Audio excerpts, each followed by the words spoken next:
Welcome back. This week we're almost continuing on last week, which was our down command with one cue.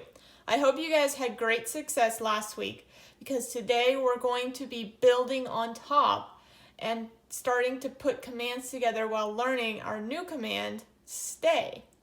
So the requirement for this week for this command is the dog downs and stays while partner walks 20 feet away and back. Partner may give extra cues while away. An official return is not required. So she goes ahead and goes in. I highly recommend you go ahead, check out the website and read what she writes down. I'm not going to read it because it is super long. Well, not super long. You could probably read it in a couple minutes, but I'm kind of a boring reader, so I'm sure you guys do not want to listen to me read the whole thing. And she kind of gives a different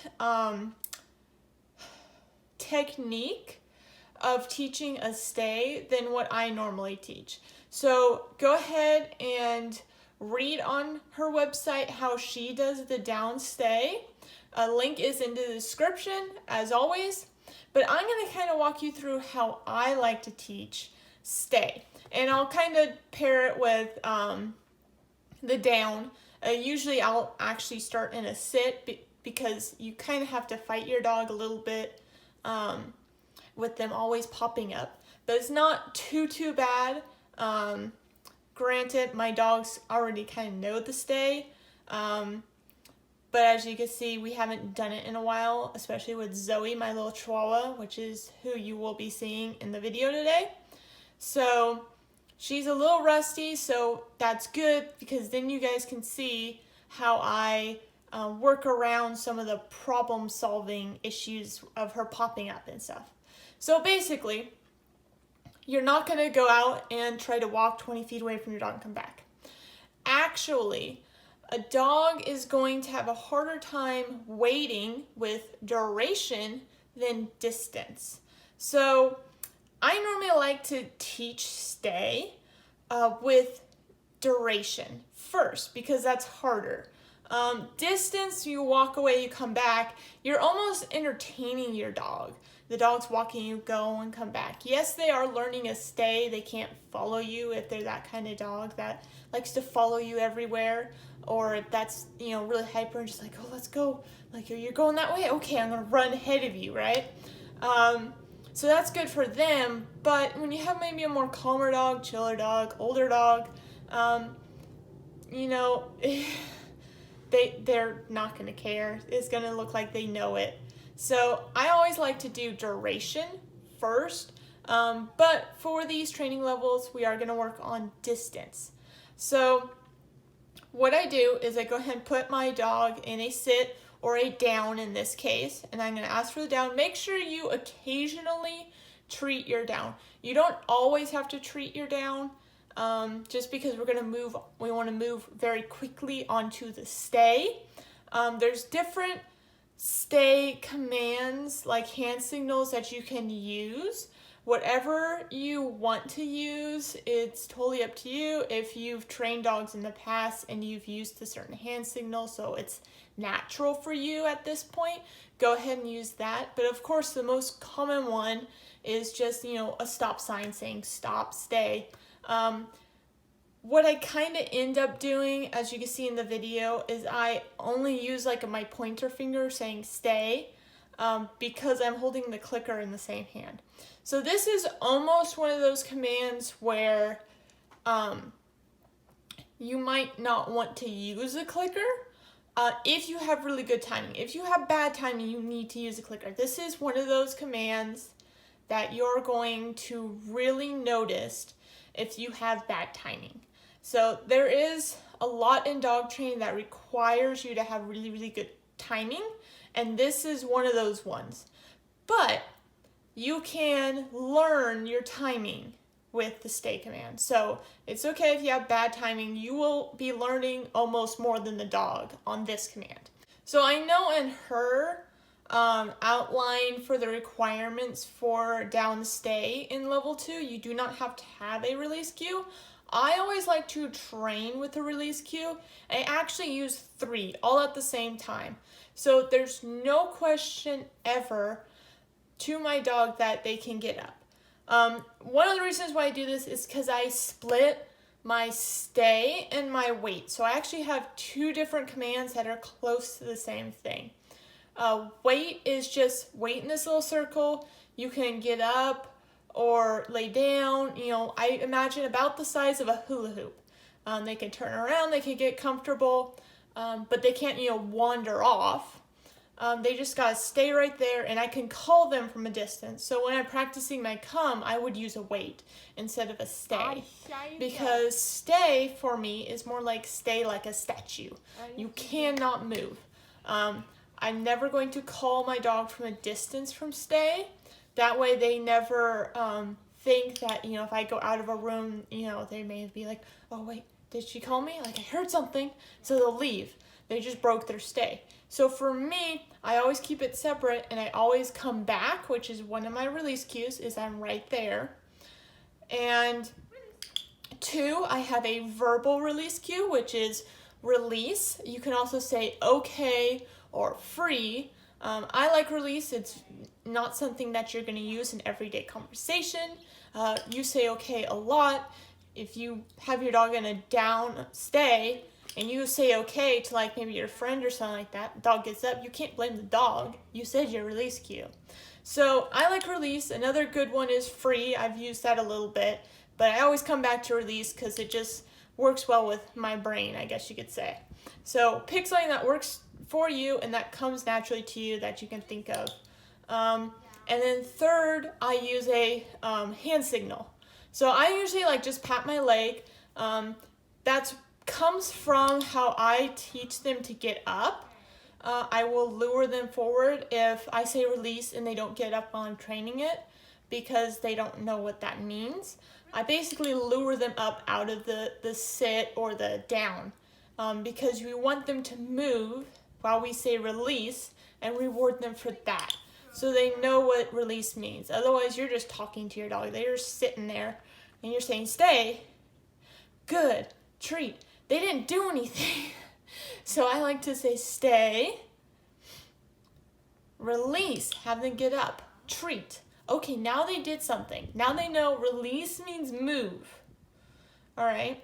So, and as you add your distance or your duration, which is how I like to start typically, is I will start with duration versus distance, because distance, you're almost entertaining them.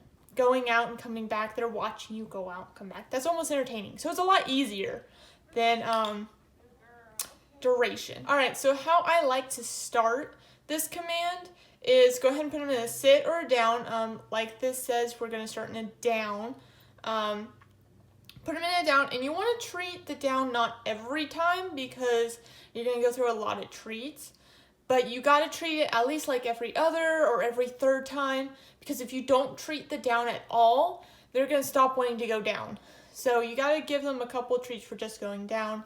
It's going to take a little bit longer. You may have to ask for it twice because you may say down, give them a treat, and they get up again because, they're bored or they're hyper and they just want to go, go, go, go, go. If you have a hyper dog, this is going to be a hard one to teach, just to let you know. So go ahead and put them in down, give them a treat, and then immediately say stay. With stay, you're going to say stay, but you don't want to keep repeating it. So at the beginning, it's going to feel like you're repeating it a ton, and that's okay. But as soon as possible, you want to fade them out very, very quickly, because we are only going to use one stay. We're not going to say stay and then walk away a little bit and say stay. No, stay means stay. That's it. End of conversation until I go over there, give up my release cue and my hand signal. This is why I like to separate stay and down and wait. So go ahead and put your dog into a down, give them a treat, say stay. You can use the stop sign or any other hand signal that you like to use. You're going to say it, put your hand signal out, and put it away. Leaving your hand signal out, that stop sign, is basically like repeating stay. So you want to say it and be done. All right? That's a very common habit that a lot of people get to. But if you have to put your dog into a stay and they have to do something, obviously you can't have your hand out there. So say it and be done. Wait only a couple seconds and then release them and then treat. And you're going to do it really, really fast. It's going to be very fast at first. And then you'll slowly start adding seconds. All right, so quick problem solving. If they get up, let's say you get to 5 seconds and they get up. First thing you're going to do is give them a negative marker. So unlike our clicker, right, we click and that means you get a treat. Our negative marker means what you just did lost you the treat, right? So it doesn't need to be harsh. It's not punishment. You don't need to whack them over the head. I typically like to do like an versus a no, because it's very easy to get frustrated when you're saying no, and you say no all the time anyway. Very simple. It's not quite as deep as a no, and it's not hard, not easy to like drag out, because you don't want to be like no. Short and sweet, same as the clicker, short and sweet, click, negative marker, So they get up, negative marker, put them back, down, good, stay. And then do a very, very short one. So I don't care if you went up to 30 seconds. The next 2 to 3 need to be 1 to 2 seconds long. Very, very short. So you're going to be able to build up a lot quicker than you did the first time getting to 30 seconds, but you need to build up again. Don't have them break a 30-second stay or a minute stay and then correct, put them back, and request that they stay that distance again. No, we want to set them up for success, so we always go back to a shorter time and then build it up again. You're also building your dog's patience, especially if you have a hyper dog or a puppy. They don't have no patience, so you got to be patient with them as they learn.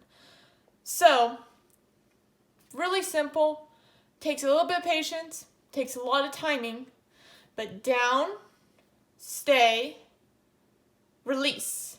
And you can hold the treat back so they get up, because you want them to get up when you say your release cue, so they know that your release means up. And if you're using a clicker, as you can see in my video, you want to click them getting up. You're not clicking when they're not moving. When you say release, they get up, click, treat, because that's where the treat's coming from.